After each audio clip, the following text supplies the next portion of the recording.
કચ્છના પ્રભારી સચિવ અને આરોગ્ય કમિશનર શ્રી હર્ષદ પટેલ, કચ્છ જિલ્લા કલેક્ટર શ્રી આનંદ પટેલ અને ચૂંટાયેલા પ્રતિનિધિશ્રીઓ તેમજ વહીવટી તંત્રના ઉચ્ચ અધિકારીશ્રીઓની હાજરીમાં જિલ્લા સેવા સદન ભુજ ખાતે સંકલન સહ ફરિયાદ સમિતિની બેઠક યોજાઈ હતી। કચ્છ જિલ્લાના પ્રજાહિતના પ્રશ્નો જે પ્રતિનિધિશ્રીઓ દ્વારા રજૂ કરવામાં આવ્યા છે તેનો તાત્કાલિક ઉકેલ આવે તે દિશામાં કામગીરી કરવા માટે પ્રભારી સચિવશ્રીએ સંબંધિત વિભાગના અધિકારીશ્રીઓને સૂચનાઓ આપી હતી। કચ્છ કલેક્ટર શ્રી આનંદ પટેલે જનપ્રતિનિધિશ્રીઓના સંકલન બેઠકના પ્રશ્નો વહેલી તકે ઉકેલાય તે માટે તમામ પ્રયાસો કરવા માટે સંબંધિત અધિકારીશ્રીઓને માર્ગદર્શન આપીને તાકીદ કરી હતી।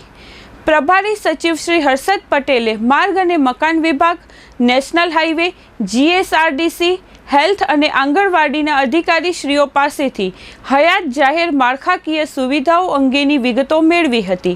વરસાદી સિઝન દરમિયાન રોડ રસ્તાઓનું રિપેરિંગ ઝડપથી થાય, ભયજનક બ્રિજ અને સરકારી માળખાઓને પ્રતિબંધિત કરવામાં આવે તે માટે પ્રભારી સચિવશ્રીએ સંબંધિત અધિકારીશ્રીઓને જરૂરી માર્ગદર્શન પૂરું પાડ્યું હતું। આ બેઠકમાં સાંસદ શ્રી વિનોદભાઈ ચાવડા, ધારાસભ્ય સર્વશ્રી માલતીબેન મહેશ્વરી, શ્રી ત્રિકમભાઈ ચાંગા અને શ્રી પ્રદ્યુમનસિંહ જાડેજા, પૂર્વ કચ્છ પોલીસ અધિક્ષક શ્રી સાગર બાગમાળ, પશ્ચિમ કચ્છ પોલીસ અધિક્ષક શ્રી વિકાસ સુંડા, નિવાસી અધિક કલેક્ટર શ્રી ડીપી ચૌહાણ, જિલ્લા ગ્રામ વિકાસ એજન્સીના નિયામક શ્રી નિકુંજ પરીખ, ગાંધીધામ મ્યુનિસિપલ કોર્પોરેશનના ઇન્ચાર્જ કમિશનર શ્રી મેહુલ દેસાઈ, સર્વે પ્રાંત અધિકારીશ્રીઓ અને કચ્છ વહીવટી તંત્રના શીર્ષ અધિકારીશ્રીઓ ઉપસ્થિત રહ્યા હતા।